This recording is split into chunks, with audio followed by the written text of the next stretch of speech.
live. So, good morning, good afternoon. It wasn't supposed to go live yet, but we are live. So, give me just a minute here. I'm still setting up just a little bit.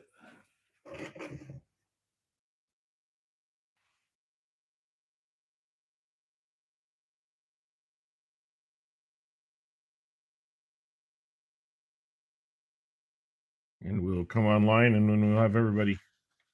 We'll have everybody here.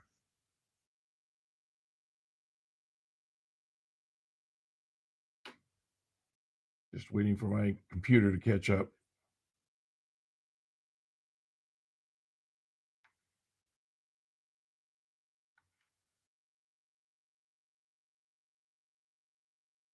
Okay.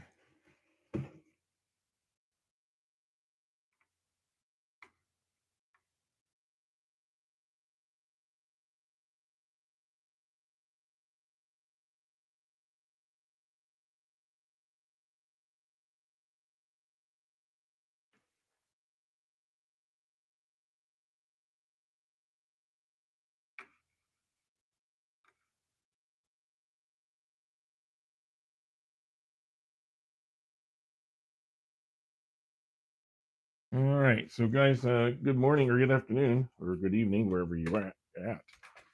Here I am attempting to get my system all set up here, so just bear with me.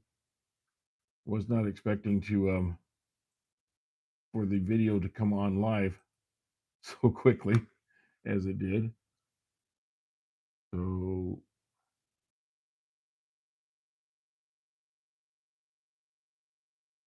just go to no, don't want to go there.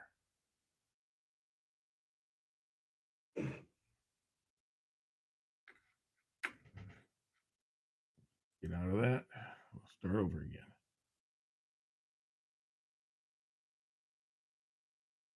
Hopefully, I'm not losing any of you yet. I know there's there's a couple of you here. Just bear with me a second. I'm just trying to get my computer up and going so I can talk to you here.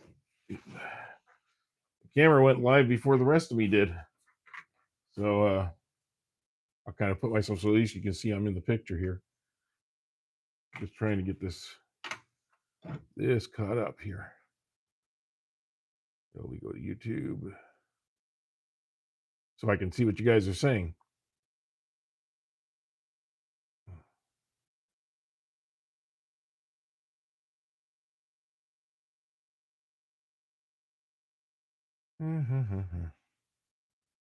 All of a sudden, my computer is giving me different information than it usually does.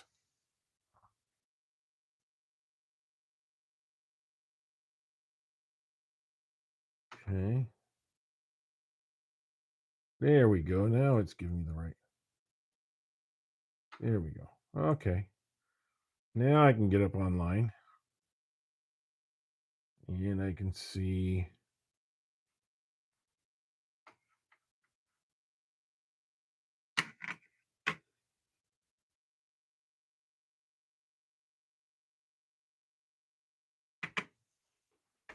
Well, this is really frustrating when everything's going on at the same time on your computer. There you go. Yep. Go to the chat. Get to see what you guys are saying.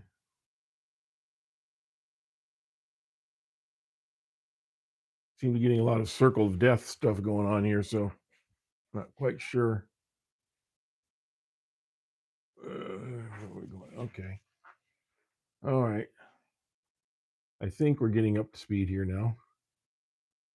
There we go. Hi, Jesse, and hi, Wayne. Welcome aboard. I appreciate you guys being here. Just kind of a short video today. I guess I should get myself more in the picture. There you go. This is going to be a short video today. I really kind of couple things. This is the end of the year, obviously, and so hi, Christian. And so I find myself I find that we are three subscribers short of 4,000 subscribers for the channel. So I'm hoping that we can encourage 3 people to sign up.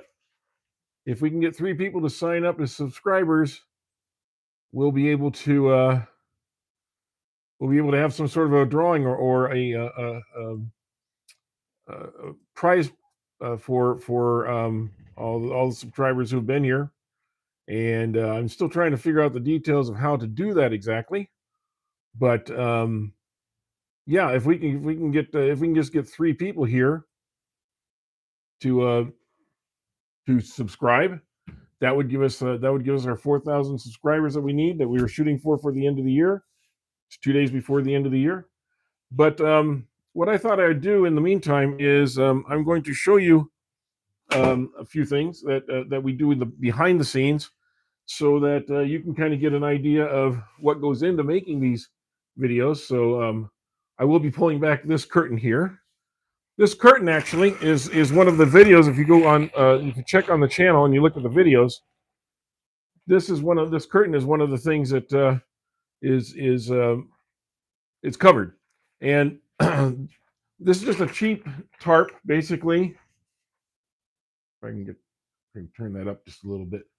The cheap tarp from Harbor Freight. Okay, and what it does is it blocks all the material that comes flying off of my lathe. It hits this and goes down here rather than going all the way to the back wall. It cuts down the amount of room I have to clean up. I just have to sweep this area right here around me. I don't have to sweep behind the table, the wall, everywhere else that the chips can go, because chips can actually fly. Well, I've had them fly over here to where my planes are, and over here to my dust collection station. So chips fly a lot. But if you can keep it controlled in a little area, a lot easier to clean up at the end of the day. So I'm gonna get myself a little bit more in focus here. There. Okay, so that's part of what I do here. Is this is just simple. I just put a rod up and got these little hangers. This whole thing cost me $10, and that's pretty cheap for the amount of labor that you save on something like that. So I think it's well worth it. Now, what you see on my table here, and I'll try and bring that in just a little bit, is what you see on my table here is this is just some of the wood that I have that I've been holding back for doing in this next year, and I'll kind of share a little bit of that with you, because there's a lot of thought process that goes into doing each one of these. Of course, you have to have your face plates and everything available to you, and I kind of keep some of them right here where they're handy. But you have really odd shaped pieces like this that come into the shop. I believe this is a piece of juniper, and we turned a piece earlier. Very heavy, very, very heavy. And one of the things that I think of when I'm doing this is I go, okay, do I cut this into 2 pieces and maybe make 2 small bowls? So one of the things you have to do is you have to measure. You have to measure width here and match that with the width here, and then look at here and notice that I've got this like fat part, but then the rest of it is really shallow. So maybe I cut it off here, because that's going to get blown away anyway. So cut it off here and measure it in this part here, which is all about the same even thickness. The problem is once you take off this bark, that's a pretty shallow bowl. This is only make 2.5 inches. So it's going to make for a very shallow bowl. It's not going to be a big bowl. So I possibly could cut off here, and I could actually make one nice piece right here, about this big. And it's just going to be a very shallow little bowl made out of this big piece of wood. So sometimes you have a lot of waste factor in that. Other times I have, well, like this and its big brother behind it, I have this nice piece of Modesto ash. Now, Modesto ash is already cut, curved. It's dried pretty much, and it's ready to go. It has a higher side than this, so when I'm turning it, I'm going to have to straighten that out. You can see it's warped just a little bit while it was drying, but not bad. And it's in pretty good, ready to go. It's been drying since February of the year, so it's been about 10 months since this was cut down. Problem is, this is very hard wood. It is very, very hard wood, and it doesn't take the shaping well. And as you can see on the outside here, if you can see here, the end grain doesn't polish out really well. This is just cut with a bandsaw, but it does have some nice figuring to it. So I'm going to have to probably just turn this as it is, but it's going to be this is going to be a struggling piece. This is going to be a struggling piece, and so is the bigger piece that I've got that goes with it. So I kind of plan around those because I also have this piece of Modesto ash. This is what it looks like before you put it into a square. Now, what do you do with this? Well, I only have this much to work with. So if I think of it as a bowl, I have to think of it like this in this shape here. So I'm going to lose a little of that. So if I was to turn it this way, using this as the top and the bottom, I would probably end up with a bowl that was about this big by about this big. That's what's going to come out of this big bowl, this piece of wood. Okay. Oh, I hope this is being helpful. Thank you, Sean. And again, if anybody would like to subscribe, I'd appreciate it. We were 3 short of getting to 4,000 subscribers. So if you haven't subscribed, and there's 111 people in here right now, please hit the like button. But more importantly, please subscribe. It'll let you know when we're doing lives. And getting to 4,000 was kind of our goal for this year. We don't have much more time for that, so I'd appreciate it a lot. So let me pull back out just a little bit. So I'm kind of in the picture again. Sorry, I'm trying. It's hard when you're the cameraman and also the presenter of things. But so this piece here, you have a large piece of wood, and it's pretty hefty. I'd say this is about 2 pounds. This is going to be cut down into a much smaller piece. You're going to have a round about this round by about this high, maybe. Okay. And then you have to kind of visualize, how can I make this more interesting? What kind of shape can I put this in to make it more interesting? And that happens usually when about the time I get it on the lathe and start turning it, the wood kind of tells me. Now, part of the problem here, very straight stranded. Okay. This is end grain, this is the side grain, and it tears. Straight stranded wood tears. If you saw the video we did the other day, that's what it does. Okay, so as I'm turning this, it's going to tear out. Okay, and because it's very, very hard, it's going to be a hard tear out. It's going to bang with my gouges, and it's going to make my gouges dull pretty quickly. So a lot to consider when you have a piece of wood like this. Now, this is another piece of that redwood. Now, the other day I did a piece of redwood, and this is a pretty similar size.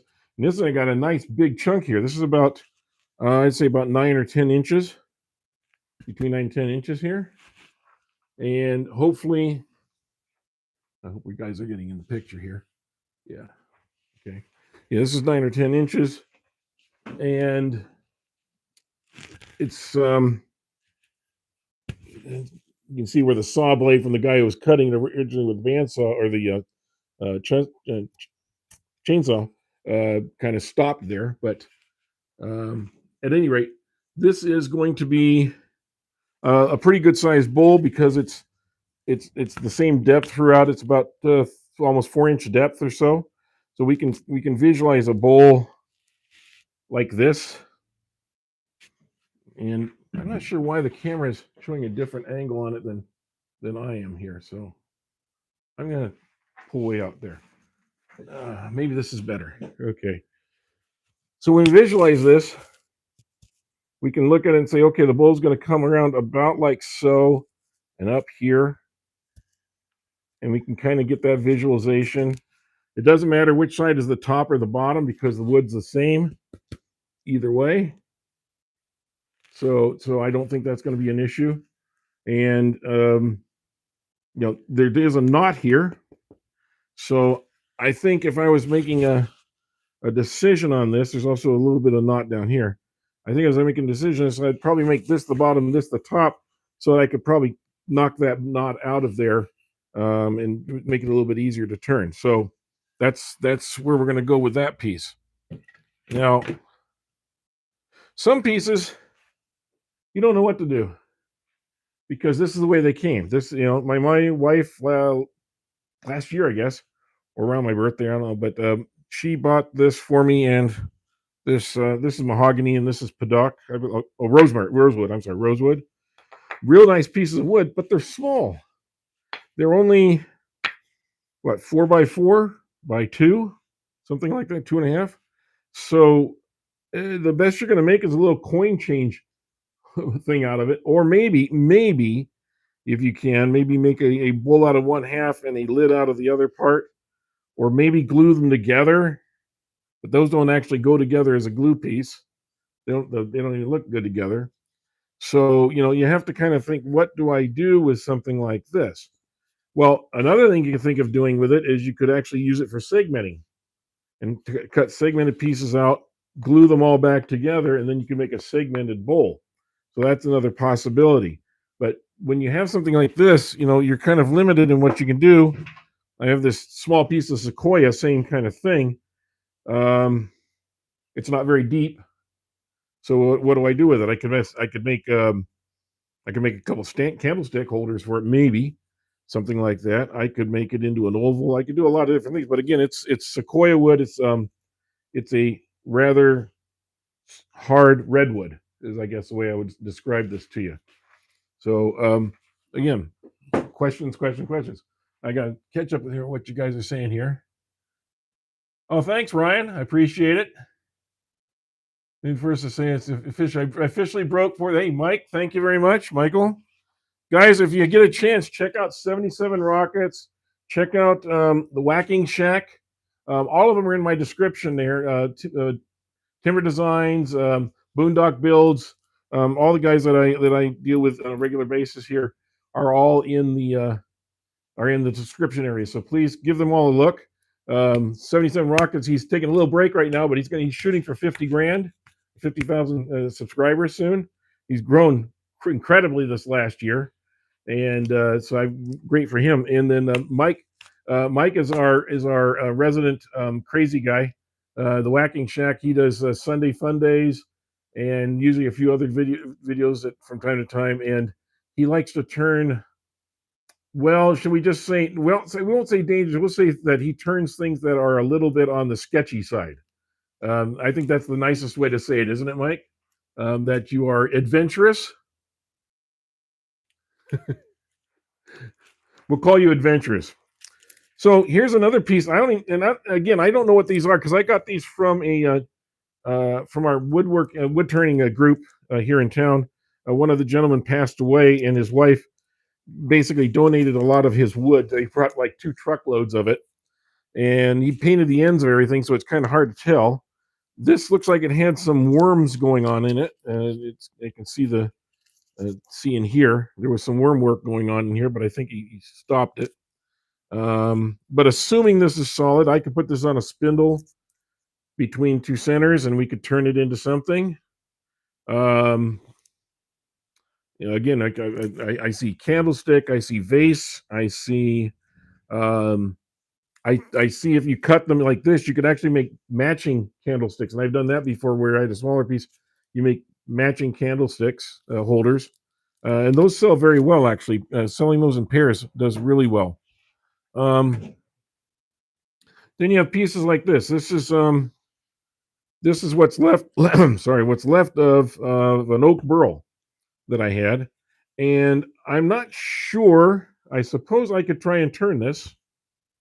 It's got a big empty here on the backside, and it's got not much left here. But if I was to do a glue chuck on here like this, glue chuck it, I may be able to. Let's see. I could glue chuck it, and I could turn this into a round. This would come off, and we could make it into a small bowl, and it would have this kind of a moon surface top to it. So you have to kind of think out of the box sometimes if you want to save some pieces that otherwise would get thrown in the trash. This is also from some oak that I did recently, and I cut these slab pieces, and I can use these as fillers between pieces of wood, like those 2 pieces I did earlier. and I could use them as a little contrast color. So, and they got the nice they got a nice figuring of their own. But this piece here make a nice little plate or bowl, a nice wide plate, and I think it's going to have some really nice figuring to it. It's still a little green and it's still warping just a little bit, so I was kind of letting it get some of that wet out of it. But when I put the this is still at 19%. This is still at 19%. So it's not drying like it should. So what I might have to do is I might have to subject this to the microwave system. And I've talked about that before, but you put it in a microwave for about a minute and a half, something like that. Take it out, let it sit for about an hour, and let it steam out a little bit. Do it again, and you do that 5 or 6 times. You can get maybe 5 or 6% of that out of there and get it down to like 12%, maybe, if I keep doing it. Trying to catch up on the comments in here. Oh, speaking of pens, Ryan, since you're here, let me see. Ryan, here's I got some pen blanks for you if you need them. And these are made from the oak burl, so they're going to be a challenge. Some of them may not be usable, some may be, but I got them all cut out here, and you're welcome to them anytime you want to just try a little challenge besides doing your acrylics that you've been doing recently, or you may take a couple of these and you may embed them with a little bit of acrylic and then turn them. So they're going to have mostly wood with just a little bit of acrylic pressed into it. And that might be the way to go. That might make these really good because the burl in here will pick up any of those that liquid and it'll really shine. So this is yours if you want to give this a try. So Ryan, if you want those, just you know how to get a hold of me, and we'll make sure that we get those to you. Got some longer pieces of well, some of this is walnut here, and it's figured walnut, and these are hard. These make great blanks, but otherwise, what are you going to do with them? You could try to glue them together, but you got big gaps between them, so they're not going to glue well together. I suppose you could try and work them down, like so that you got a nice flat finish on them first, and then did it. But I don't know if that's worth the effort. But individually, they can be made into pens, handles for knives, all sorts of things. So again, you don't throw wood away; you just find different uses for them. And then I have, excuse my backside. Then we got this monster, and I've been contemplating this for probably a year. Yeah, well, I got this in February too. This is a piece of that Modesto ash, but this is different. This one's got the bark on it. And I'm thinking, do I make a live edge piece this deep? Because this is about 9-10 inches deep, I'd say. And that's a lot of weight. This is a lot of weight. I would not want to put this on a I would not want to put all this weight on just a little recessed mitered tenon. I would want to have something more to hold this on with because it's way too much weight to have out there. What I can do is I could round it, and I could use a steady rest to help keep it in place. And I might be able to even use a Forstner bit to go in here and take out some of the inside, but it's not going to take all that weight off that you need to take off to do this. It's going to take some of it. So, and I'm going to raise this up just a little bit so you can see me too. So that's one of the things you have to consider. Also, because it's very awkward shaped, I'm going to have to kind of round this before I even mount it up because I don't want to have to bang up against this all when I am turning it. So I'm going to have to round this out a little bit on the bandsaw somehow, just to make it a little bit easier to turn. We're going to end up with a piece of wood that's about this big, probably about 6 inches, I would say, big. And so it's going to be 6 inches this way and about 9 or 10 inches this way with a live edge bowl. So, that's it's. I hate to lose some parts of it, but this is what I'm going to have to do in order to make this useful. This is what the bottom looks like. You can see how small the bottom is. Okay, so I want to get that in there. We have some mahogany. Now, this is real dirty, and I've got some big pieces of mahogany too.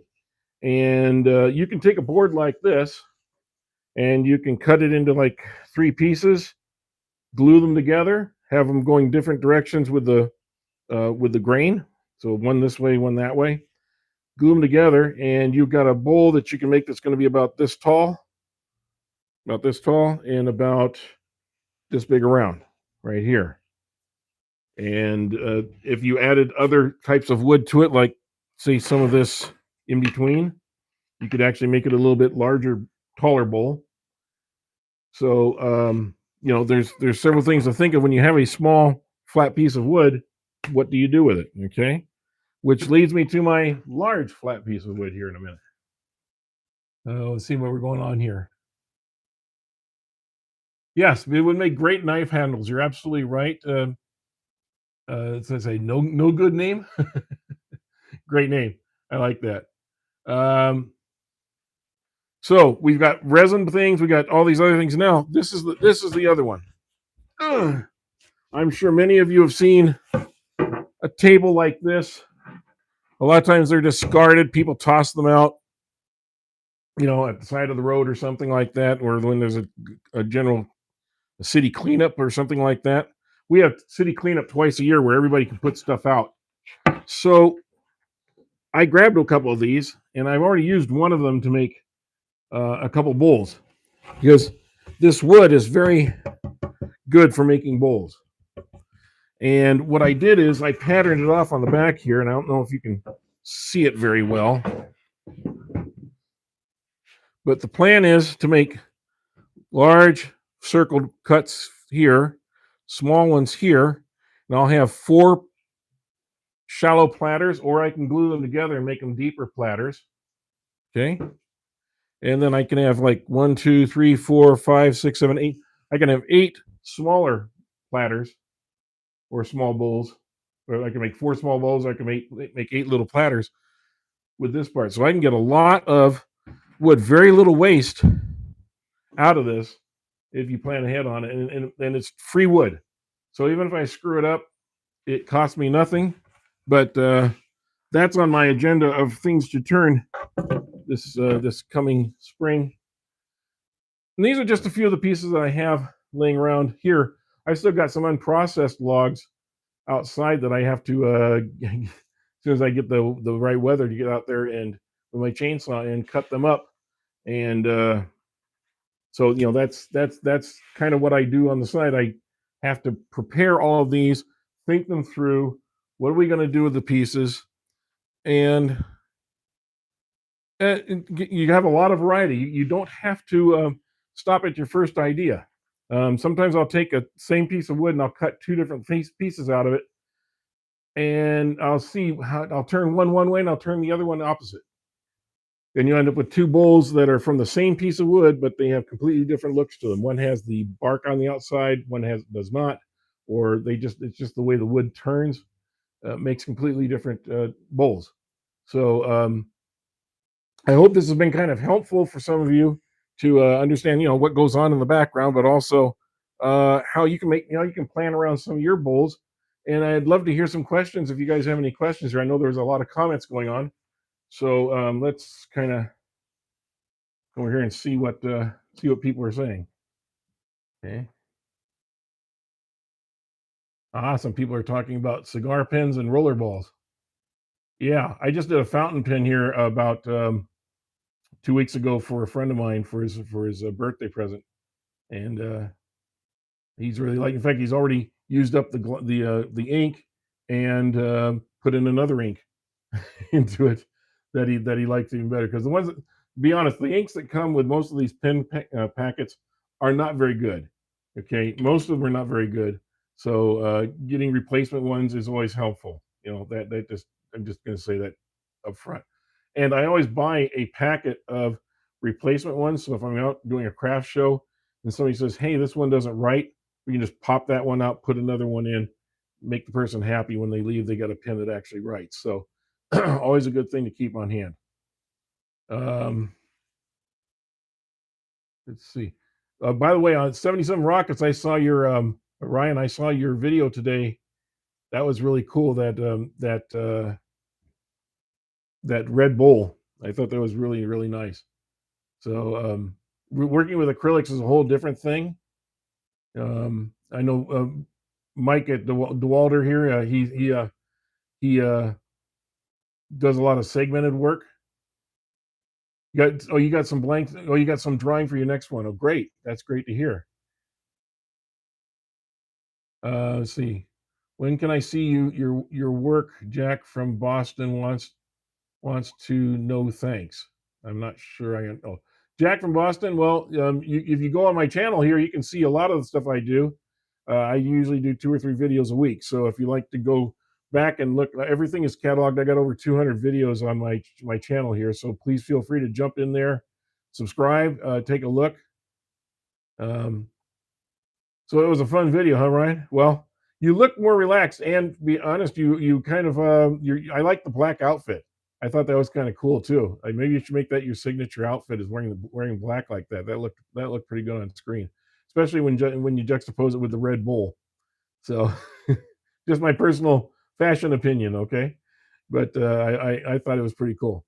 Um, any other questions out there or anything I can answer? I just, like I said, this was just a short video. I just wanted to kind of cover some things. Oh, there is one other thing I wanted to cover. Um, New toy.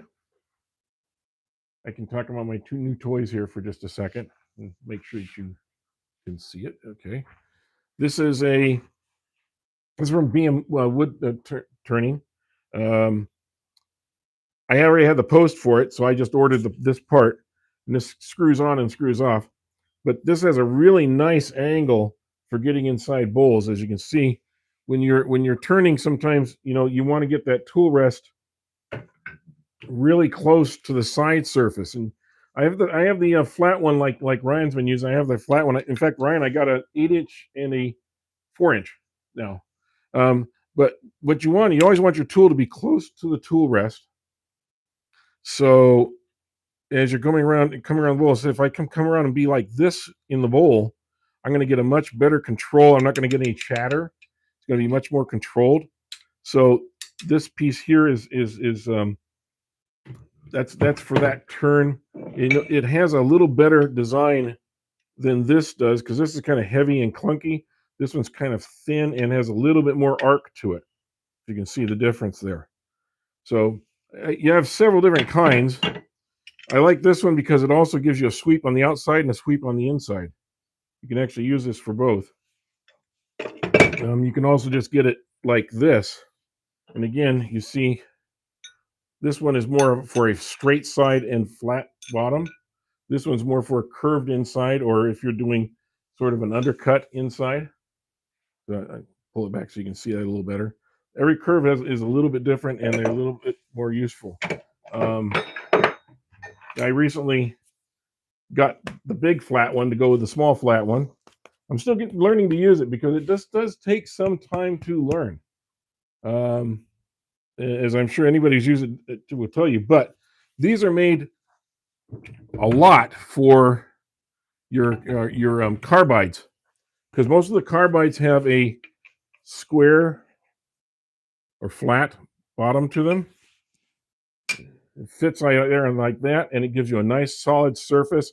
It's not wobbling. On here, there's not much control. See, because it's only connected right there. Here, it's got that whole flat surface to sit on. Makes a big difference. Now, the downside of this is when you try to come around here, your handle gets in the way, if you have the long one. Your handle gets in the way as you're trying to come around. You see that? And you can't have a good cut. So it's great for coming around like this and doing this, but you have to kind of stay to the side of it. You can't try and come behind it. So that's one little drawback to it. but they are real handy. They're also good with the scrapers because your scrapers are big and flat. So when they fit right on there, they just sit right on that, and they got a real stable surface for using on that too. So anyway, just wanted to show there's constant new changes coming out and new tools coming out. I think, based on a suggestion from Ryan at 77 Rockets, I may be doing a tool study for demonstration. These have been around for a while, and they keep making slight improvements to them. You can even make your own. But for the price, I'd say it's almost just as well just to buy one that's already made. But if you like to make your own, you certainly can. These are basically skate wheels on here. The big thing is how you fasten it to the bottom of your lathe. That's really the most useful part. And I might be doing a demonstration of that at our next Sequoia Woodturners group. So if you don't have anything else here to ask or anything I can do, I think we'll just call it a day here. But I appreciate the 100 or so people that came in here to visit. Thank you for the subscribers. I do appreciate that. We will be coming back in the new year with a some sort of contest for the people that have subscribed, and we'll send a bowl your way, providing that we can do that through legal channels and so forth, whatever country you happen to be in. But please continue to watch us in the new year. We won't be doing one this Thursday because it is New Year's Day, but normally we do a live every Thursday, and we try to keep that all the time. Usually somewhere around 10 o'clock Pacific time in the United States, which could be 8 o'clock at night, depending on where you're at. So I know it's different for everybody. But yeah, please, if you can, hit the like button and subscribe. Thank you, Kevin. For any of you that are new here, great. I really appreciate it, guys. And if I can be of any help to anybody, or if you have anything that you'd like me to cover on the channel, that's what I'm here for. I'm not here to be making tons of money or anything else. I'm here to help. I won't say educate necessarily, but I'm willing to show you what I know and then make the mistakes necessary so you don't have to make the same mistakes. So if I can be helpful there, that's kind of the goal of this channel. Check out some of the old videos if you can, and we'll talk to you all soon. But thank you very much for being here today, and have a happy New Year.